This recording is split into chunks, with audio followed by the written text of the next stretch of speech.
Bienvenue à vous sur Ici Beyrouth, c'est une femme, une histoire.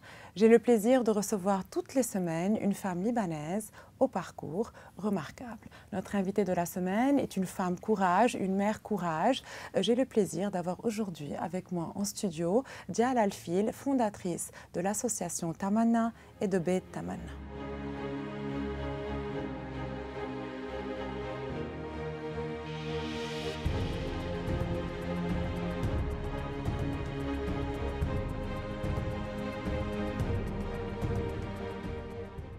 Bonjour, merci d'être avec nous, Diala. Merci de m'avoir invitée. Diala, vous avez une histoire triste et belle à la fois. Triste parce que très triste, tragique je dirais, parce que le 28 août 2005, vous perdez votre très jeune garçon Karim dans un accident tragique en Turquie où il s'est fait percuter par un jet ski. La personne était ivre, c'était une très grosse tragédie.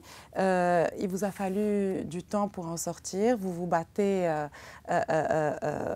face à cette tragédie. Et puis le 5 décembre 2005, vous lancez l'association Tamanna. On en parlera tout à l'heure. Et puis Beit Tamanna le 5 janvier 2022. Alors c'est une histoire très triste et vous avez décidé de vous battre face à cet accident, après l'accident de votre fils. Parlez-moi un peu de l'idée de Tamanna. Regardez, oui, c'était le 28 août, exactement 19 ans aujourd'hui, que j'ai perdu Karim dans un accident en Turquie. Et j'avais 34 ans. C'était mon troisième enfant. Et c'était tellement dur que c'était vraiment trop... C'est innommable. La perte d'un enfant, c'est innommable. Il n'y a pas de mots pour décrire cette douleur. Ce qui s'est passé, je peux dire que je me suis arrachée de mon corps parce que je regardais Diala d'en haut parce que cette femme, elle est déjà morte vivante devant moi. Ce qui s'est passé, c'est que je ne voulais pas que Karim s'en va comme ça.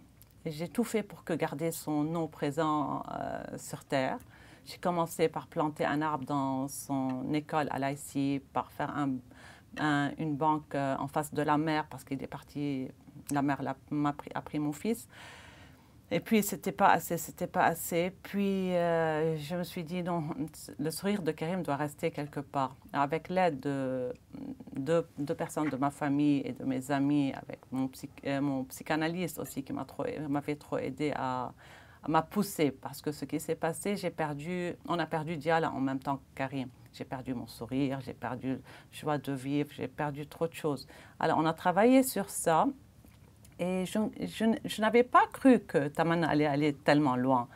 Je me suis dit, je vais mettre le sourire de Karim sur le visage de plusieurs enfants possibles au Liban. Même s'il n'est pas libanais, tous les enfants qui sont traités au Liban. Et on a commencé les 2-3 nous étions 8-9 de mes amis, nous sommes allés à l'hôpital pour dire que je vais faire cette NGO. Beaucoup de gens étaient contre moi. Non, c'est quoi rendre le sourire à quelqu'un? La psychologie de l'enfant, ce n'est pas important. L'important, c'est les médicaments, c'est l'éducation et non pas la psychologie. Et moi, je ne voyais que comment changer la vue des personnes, surtout malades, comment ils seront à l'hôpital sans cheveux, fatigués, comment les pousser à continuer dans cette vie. Et là, j'ai pris le logo de Tamanna, c'était les dessins de Karim et tout ça. J'ai refait vivre les dessins de Karim. Et on a commencé le premier rêve, c'était à Saint-Jude, à l'hôpital Saint-Jude. C'était quoi le premier rêve? C'était un garçon, tout ce qu'il voulait, c'est une voiture rouge. C'était une grande voiture rouge qui est venue à l'hôpital, elle l'a fait sortir de l'hôpital, il se sentit là. Il est sorti avec un roi, avec une grande voiture. Il est monté dans la voiture, on l'avait pris sur le corniche. Il avait sa propre voiture de sa taille qui l'attendait avec plein de ballons et toute sa famille derrière lui. Et ses frères et sœurs qui étaient jaloux. Non, maintenant on est jaloux d'un enfant malade. Non, je me suis dit, il y a quelque chose. Et l'enfant, il avait un sourire vraiment très beau. Ça, c'était le premier rêve. Deuxième, troisième, on a recommencé. Puis les médecins nous ont appelés pour nous dire, il y a un enfant qui a un traitement dans 3 jours. Est-ce que vous pouvez faire quelque chose? Parce qu'ils ont réalisé combien c'est important la psychologie de l'enfant avant l'opération ou avant la Donc, s'il va à l'opération avec le sourire. Il y a quelque chose de positif qui l'attend. Looking forward for something beautiful. Ça, c'était vraiment... ça m'a poussé. On n'a pas pu arrêter. C'était le 5 décembre. Le 25 décembre, je fais un petit fundraising. Les gens étaient là tous pour cette cause. J'étais là, peut-être ils sont là parce que c'est moi, je suis pour me supporter à moi. Mais non, c'était des gens que je ne connaissais pas, qui ne connaissaient pas Karim, qui ne me connaissaient pas à moi, qui sont venus à cet événement. Et tout le monde voulait aider. Parce que Tamanna turning tears into hope. Les gens, je ne m'y attendais pas du tout, ce que ça m'a aidé à moi. Parce que moi, en voyant chaque enfant rendre le sourire, là, dès que tu m'as demandé de Tamanna, je change le visage d'expression parce que pour moi, voir un enfant content, heureux, la plus belle journée de ma vie, ou les parents qui nous appellent pour nous dire merci. Chaque 28 août, j'essaie de réaliser un grand rêve. Je le réalise moi-même parce qu'on réalise, je ne vous ai pas dit, mais on réalise 3 rêves par semaine. Alors, ce n'est pas moi qui fais les rêves, c'est les volontaires, c'est le manager, tout ça. Mais moi, je prends un rêve par mois, un rêve tous les 2 mois, ça dépend. Les rêves difficiles, les dates difficiles pour moi pour réaliser les rêves. Et chaque 28 août, je fais un rêve. Et ce qui est drôle, que tous ces enfants à qui j'ai réalisé les rêves le 28 août, ils m'envoient les messages chaque 28 août pour se réaliser, même après 15 ans, là, après 19 ans, ils m'envoient des messages avec un cœur qui se souvient de Karim. Et ça met un peu de... Lorsque vous voyez les sourires de ces enfants, c'est le sourire de votre fils. Karim était la cause de leur sourire, oui. Et donc c'est un peu lui, c'est lui finalement qui est... lui. Je l'ai gardé vivant différemment, je peux dire. Il est là, il est en train de changer, nous allons partir, il va rester là et il va continuer à réaliser les rêves, Karim. Et combien de rêves vous avez réalisés? Jusqu'à maintenant, 19 ans, c'est presque 2312 rêves. On a déjà réalisé. C'est un très gros chiffre. Oui. Est-ce qu'il y a des rêves qui sont compliqués ou bien que vous ne pouvez pas réaliser ou que vous n'avez pas pu réaliser? Regarde, les premiers rêves qu'ils nous disent, les enfants, je veux guérir. Et là, on revient, vous allez guérir, mais c'est quoi votre rêve? Et on continue avec eux. Oui, on a eu pas mal de rêves trop difficiles. Le rêve le plus difficile que je répète toujours, c'était une fille de 6 ans, 7 ans. On rentre chez elle à l'hôpital. C'est quoi ton rêve? Je veux voir mon père qui est en Italie. C'est un rêve facile, on fera les visas, les passeports et tout ça. Mais le problème qu'elle ne savait pas, la fille, c'est que son père était en prison. Et on devait vraiment aller tout faire pour que la fille voie son père, mais sans qu'elle ne sache qu'il est emprisonné. Et c'était vraiment trop difficile parce que parler avec l'ambassade italienne, avec les autorités, la police là-bas, ça nous a pris vraiment 4-5 mois pour pouvoir réaliser ce rêve. Et elle n'avait même pas de passeport, on devait faire le passeport et les visas et tout ça. Et arrivé en Italie, on arrive dans un petit hôtel de 6-7 chambres. Là-bas, ils nous disent que les policiers sont passés. OK, nous sommes là. J'appelle l'avocat là-bas pour lui dire « Faites attention, la fille ne doit pas savoir que ça. » Elle est vraiment... Et on voyait sur son visage, it was brain tumor. On voyait qu'elle était vraiment malade en plus. Et à notre grande surprise, le second jour, c'est le papa qui arrive à l'hôtel. Donc les policiers italiens ont contribué, ont participé à ce rêve. C'est assez fort. Exactement, c'était trop fort. Je ne savais plus. J'avais un sourire en même temps. Et là, j'étais avec la fille, j'étais en train de parler, mais qu'est-ce qu'on fait là? Je vais voir papa. Et soudain, j'entends la voix de son père qui crie en montant les escaliers. Il disait son nom. Et là, je commençais à photographier vraiment le plafond et je ne savais plus quoi faire. Mais on entendait ma voix qui entre pleurs et rire en même temps. Et c'était un rêve de 5 heures. Il y avait 5 policiers autour de lui, que la fille n'a pas remarqué que son père était différent. Elle lui avait cherché des coins, de l'argent. Tu n'as pas plus besoin de travailler, tu reviens. Oui. Et c'était que 5 heures. Pour moi, c'était beaucoup, mais en même temps, c'était trop court. Les policiers, en sortant, c'est eux qui nous ont dit merci. Merci de nous avoir laissé réaliser ce rêve. Vraiment, ils étaient touchés, trop touchés par la rencontre. Et à la plus grande surprise, le papa il est sorti de prison après 2 mois, alors qu'il devait rester 2 ans à cause de ce rêve. Parce qu'il a probablement amélioré son... Parfois, c'est le comportement et l'attitude qui est aussi... Oui, et en plus, ça se voyait que la fille avait que quelques mois à vivre. D'accord. Il était à côté d'elle quand elle est partie. C'était un rêve. C'est un rêve qui est à la fois... Je ne sais pas quoi dire. Oui, on n'arrive pas, on ne peut pas qualifier en fait, surtout que je suppose qu'il y a des personnes qui partent même après avoir réalisé leur rêve. Sûr. Donc c'est ça qui est... Regarde, 70% des enfants sont guéris. Mais ça c'est une bonne nouvelle. Très bonne nouvelle, mais on réalise 12 rêves par mois. On a pas mal. Et 70% c'est beaucoup. Et j'espère, il y a quelques, et on est en train de hausser jusqu'à 80-85. J'espère que ça va continuer, que la moyenne va rester élevée. Exactement. Diala, comment vous choisissez les enfants? Parce qu'il y a tellement d'enfants hospitalisés, vous ne pouvez pas réaliser les rêves de tous ces enfants qui sont dans les hôpitaux. Comment se fait la sélection? On réalise les rêves des enfants entre l'âge de 3 et 18 ans qui ont des maladies graves, vraiment graves. Ce n'est pas tous les enfants qui sont à l'hôpital, mais les enfants comme le cancer, par exemple, on les réalise. Avec une priorité pour les stades plus avancés? C'est les médecins qui nous disent, nous, ça c'est avancé, vous faites passer cet enfant avant cet enfant. Et là, après 19 ans, c'est les hôpitaux qui nous appellent pour nous dire que nous avons 4 nouveaux cas, 5 nouveaux cas. Et on envoie les volontaires pour prendre les rêves et on fait des meetings au Tamana Bureau, comment réaliser ce rêve. Et donc, c'est comme ça que se fait la sélection?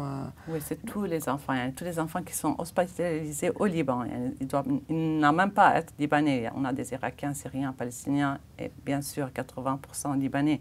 Mais on rentre chez tous les enfants malades. Et quel est, à part cette petite fille, est-ce qu'il y a d'autres rêves qui vous ont particulièrement touché? Oui, il y avait une fille, parce que ce qu'elle m'avait dit était trop touchant. Non, je suis plus fâchée que je sois malade. Si je n'étais pas malade, je n'aurais pas vu Fayrouz, la star. Et donc, elle a pu voir Fayrouz? Elle a pu voir Fayrouz. Et c'était vraiment très émouvant. Et c'était un rêve dont c'est moi j'étais avec elle pour réaliser ce rêve. Et c'était vraiment touchant. Et cette fille, ses yeux, son regard, son sourire, comment elle est revenue en arrière quand Fayrouz elle-même, elle a ouvert la porte pour cette petite fille. Et c'était vraiment, elle nous a dit, c'est le plus beau jour de ma vie. Oui, bien sûr. Et d'après les médecins, donc, cette réalisation de rêve, en fait, elle impacte énormément psychologiquement les enfants. On se regarde nous-mêmes. Quand on est triste, on ne va pas bien, comment notre corps... On va se battre contre la maladie. Oui. Donc ça donne et quand on est bien psychologiquement, on a quelque chose de beau qui se passe autour de nous, on a plus d'énergie pour continuer, pour lutter contre cette maladie. Bien sûr. Et actuellement, est-ce qu'il y a un rêve sur lequel vous travaillez et on peut en profiter, juste, on ne sait jamais s'il y a quelqu'un qui regarde, qui pourrait contribuer à réaliser ce rêve? Est-ce qu'il y a quelque chose, comment on peut contribuer aujourd'hui dans cette émission pour un rêve sur lequel vous travaillez? Je préfère plus qu'un rêve. Parce que nous, tu sais, depuis 2019, après tout ce qui s'est passé dans la situation au Liban, on a été trop limités par les rêves. Vous n'aviez plus le budget. J'ai envoyé 40 enfants par an à Euro Disney. On a envoyé 2 cette année. Non, c'est rien. Ça me gêne.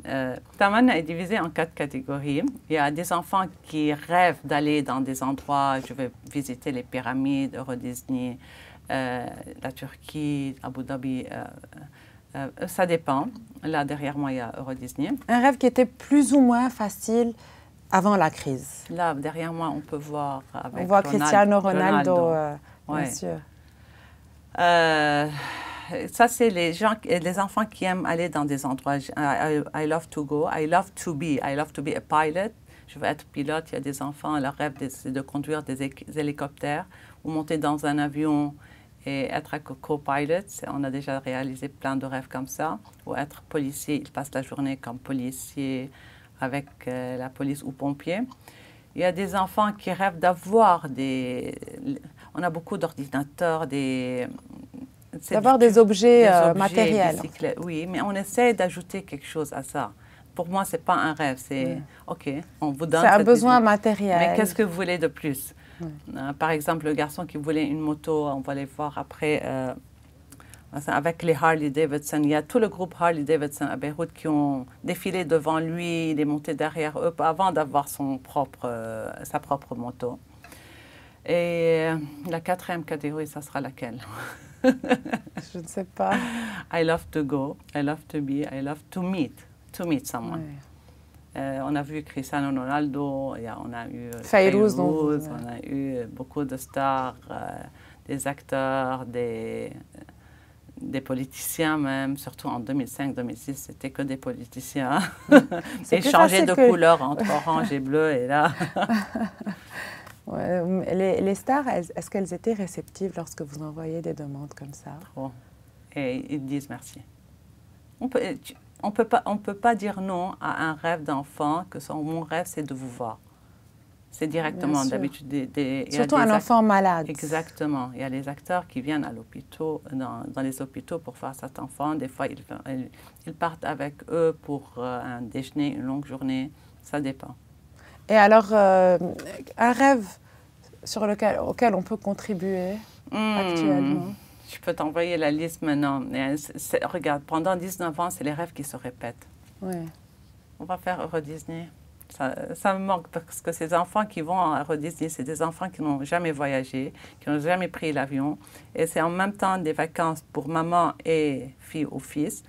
Et c'est 4-5 jours de rêve pour eux. Et ça les change beaucoup. Déjà, quand on les voit monter dans l'avion, c'est un rêve pour eux.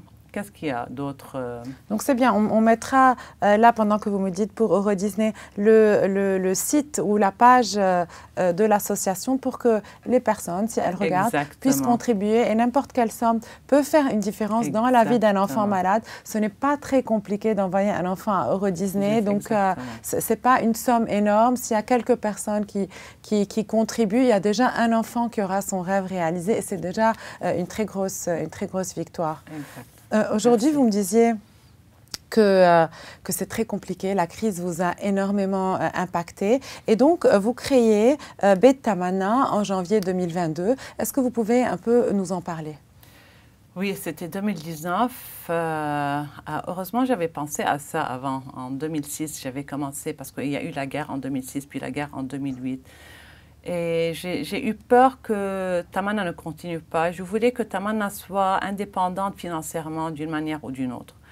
J'ai commencé de prendre un peu, on réalisait les 12 rêves par mois et le surplus, j'ai investi dans un real estate pour que c'était un sharing offices. Les gens allaient là-bas pour louer leur bureau et l'argent revenait à Tamanna. Alors qu'on réalisait les rêves, j'ai fait ça pour Tamanna pendant 15 ans, à peu près 17 ans. Et on a eu 2 bureaux à Gemaizé qui sont vraiment très beaux. Et c'était des bureaux où les gens venaient utiliser, louer, et l'argent allait à Tamanna pour réaliser les rêves. Mais ce qui s'est passé en 2019-2020, on a perdu notre argent à la banque. On ne pouvait plus faire du fundraising, personne n'était prêt à payer. Personne n'avait d'argent. On n'avait que ces 2 bureaux que les gens qui louaient ne voulaient plus payer le prix qu'ils voulaient. Ils voulaient payer 10% du prix. C'était impossible. Je me suis dit, ou je vends un appartement, ou je savais plus quoi faire. Et on a eu l'idée dans le board, pourquoi on ne loue pas chaque chambre comme une chambre, guest house. Puis quelqu'un d'autre dans le board m'a dit, demande à un designer pourquoi il ne fera pas ça. Je me suis dit, peut-être un designer, c'est beaucoup pour ces 8 chambres. Peut-être chaque designer, je vais demander. Et j'ai commencé à appeler. Chaque designer m'a dit, mais bien sûr, on prend une chambre, bien sûr, il y a quelque chose. Bien sûr, bien sûr, bien sûr. Tout de suite, ils ont tout de suite accès. J'ai eu les 12 designers, chacun a pris une chambre de 4x3. Et ce sont des designers qui sont connus au Liban, à l'international. Et là, on voit les photos défiler à l'écran de Bet Tamanna. Chaque chambre a une touche particulière. Et là, je vous pose la question, est-ce que c'est possible de choisir en avance la chambre qu'on va avoir? Bien sûr. Donc ça, c'est intéressant. Donc, on peut sélectionner la chambre faite par X designer. Exactement. Bah, ça a commencé comme ça et notre grande surprise, c'était les... OK, là, c'est les designers. Maintenant, c'est les suppliers qui ont donné. Par exemple, tous les tissus qu'il y a à Tamanna, de Werde, vraiment les rideaux. Très généreux, le groupe Werde, après l'explosion du port de Beyrouth. Oui, ils ont toujours le geste. Donné, vraiment, Tinol aussi. Chacun a donné quelque chose, vraiment, Image d'Orient. Chacun a donné, rien n'a été acheté à Tamanna. Seulement les choses qu'on ne voyait pas, tout ce qui est main-d'œuvre et tout ça, c'est Tamanna qui avait payé. Mais à part ça, tout ce que vous voyez, ça a été donné. Vraiment, ça a été donné. Et on a eu 30 suppliers et les 12 designers. Et en 9 mois, et que je dis qu'on a accouché de Bet Tamanna, exactement en 9 mois, il y avait des gens qui dormaient déjà à l'hôtel. Et c'était un succès vraiment fou parce que c'est le premier guest house où on voit là-bas, qui est vraiment beau, bien situé, à très bon prix, et où l'argent va directement pour réaliser un rêve d'enfant. Donc le prix de la nuit varie entre... C'est à peu près 150, 160 $ la nuit. C'est entre 120 c'est bon à et savoir 220. Parce qu'on pose souvent la question, Oui. Donc tout dépend de la taille de la chambre aussi. Exactement. C'est très bien situé, très bon prix. Donc pour les personnes qui nous regardent, nous avons de nombreuses personnes qui nous regardent à l'étranger, Bet Tamanna, c'est une bonne action en même temps. Donc on dort dans une chambre choisie ou préparée par un célèbre designer et en même temps on contribue à réaliser le rêve d'un enfant malade. C'est une très belle première au Liban. Je ne sais pas si c'est au monde, mais j'ai essayé de faire du Google, mais je crois que nous sommes les premiers à faire ça. C'est une très belle initiative. Est-ce qu'elle marche bien? Est-ce que vous sentez la crise aussi, ou bien c'est plus ou moins rempli pendant l'année? La première année, on était rempli à 80%. C'était exceptionnel. Première année pour un guest house, c'est rare. C'était vraiment un miracle ce qui s'est passé à Tamanna. Le problème, on a eu ça, c'était le 7 octobre. Il y a eu une chute libre pour toute cette all this area. Je rappelle que la maison se situe à Beyrouth. Pour les personnes qui oui, on a eu des mois trop difficiles, octobre, novembre, décembre, ça a repris. Et là aussi, il y a quelques mois, on partait à l'hôtel juste pour rendre l'argent aux gens qui avaient réservé. Parce que, quand j'ai jamais dit ça, parce que nos clients sont 90% des étrangers, des Italiens, des Suisses, des Allemands. Ils avaient vraiment peur. Déjà, les Libanais avaient un peu peur de venir. Mais là, je sens que ça reprend. Ça fait une semaine, les gens reprennent et reviennent. On espère que ça continuera. Et aussi pour les Libanais qui sont de passage et qui n'ont pas de logement, c'est une belle... et en plus, l'emplacement est parfait pour être en plein cœur de Beyrouth. C'est un très bon emplacement. Et donc là, vous avez dû être obligé de payer parce que vous avez des frais de fonctionnement qui ont forcément... C'est trop difficile, vraiment trop difficile. Et tout ce qu'on a fait de l'argent, je devais donner... À Tamanna, beaucoup d'argent cette année en un an. J'ai dû donner la moitié parce que j'ai dû couvrir les frais qu'on a entre l'électricité. Surtout avec générateur, donc ce sont des frais en plus. Vous n'avez pas un geste de votre de là où vous prenez l'électricité? Oui, il fait un geste, mais c'est toujours encore très cher. Parce que c'est un très gros budget, en fait, dans le fonctionnement. 24 heures d'électricité, on a 14 AC. Il y a beaucoup de... Il y a beaucoup de... Oui.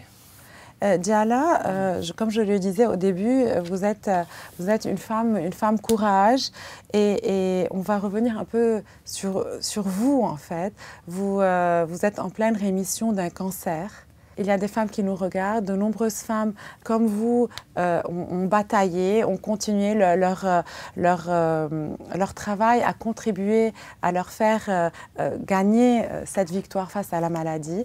Vous pouvez nous parler un peu de cette expérience, partager un peu avec nous votre expérience. C'est la première fois que j'en parle là, en public. C'était pas facile. Le mot cancer, c'est trop grand. Je suis revenue en arrière et là, non, quoi. Et en même temps, je savais que toute cette douleur que j'ai eue dans ma vie, que je n'ai pas pu faire sortir ni à travers Tamanna, ni en me traitant de d'autres manières, il y avait quelque chose qui est resté en moi, c'était un petit cancer. Et ce n'était pas du tout facile. Et de continuer avec Tamanna, parce qu'en même temps, vous vous battez contre la maladie et en même temps, vous voulez que des enfants malades aient le sourire. Oui, et j'ai bien compris par quoi ils passent ces enfants. Et tout ce qui est les parents de ces enfants, parce que des gens autour de moi qui ont eu plus mal que moi quand j'ai eu le cancer, c'est mes enfants, c'est mes parents, c'est mes amis qui ont souffert autant et même plus que moi. Donc, comment faire pour aider cette femme? Comment faire pour aider Diala? C'était trop difficile, mais le mot cancer est encore plus grand que... ce qui s'est passé avec moi, j'ai lu beaucoup à propos de ça et ça m'a trop déprimée. Je veux dire, ce n'était pas aussi facile. Mais j'étais très bien entourée. Être très bien entourée. Et on a commencé à me faire mes tamanna, mes amis. J'ai toujours réalisé les rêves des enfants malades. Et maintenant, c'était mes amis qui étaient autour de moi, ma famille, mes enfants. Et ils ont vraiment aidé à m'en sortir. C'est important d'avoir un soutien, un support. La bataille psychologique est aussi importante que la bataille physique. Bien sûr, plus importante parce que j'ai senti que c'était encore plus important. Et c'est plus important que des médicaments, c'est comment tu es comme personne, comment tu te réveilles le matin, qu'est-ce qui va se passer. Et j'ai vu un changement parce que je pouvais être une femme déprimée, lire et faire ma dépression et rester au lit parce que j'ai eu le cancer. Et je pouvais continuer, c'est rien, je peux m'en sortir. Il y a quelque chose de beau, il y a une raison pour tout. C'est ce qui s'est passé en fait. Exactement. Et vous vous en êtes sortie parce que c'est ce que vous vous êtes dit. D'ailleurs, je veux revenir sur ça. Diala, vous avez perdu votre fils, votre très jeune fils dans des circonstances tragiques. Vous avez perdu votre époux qui était encore très jeune. Vous vous êtes battue contre le cancer. Où puisez-vous votre courage? Vraiment, je ne sais pas. Vraiment, je ne sais pas d'où vient ce courage. Je crois que c'est ma joie de vivre comme personne. Je veux continuer, je veux continuer.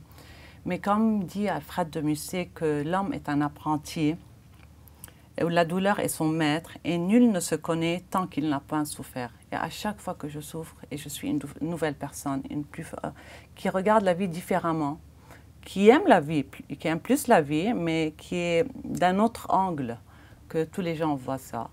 Et je ne sais pas d'où vient cette force. Donc c'est quoi votre message aujourd'hui? La vie est trop courte pour être triste. Très, très beau message. Diala, vous êtes vraiment une femme courage. Votre parcours nous inspire à tous. Vous avez tout le soutien de l'émission Une femme, une histoire pour réaliser les rêves des enfants malades. Quant à vous, je vous retrouve la semaine prochaine dans une nouvelle émission avec une nouvelle invitée. Je vous rappelle, c'était Diala Alfil, fondatrice de Tamanna et de Bet Tamanna. Dans l'attente, vous pouvez nous retrouver sur notre site web et nos réseaux sociaux.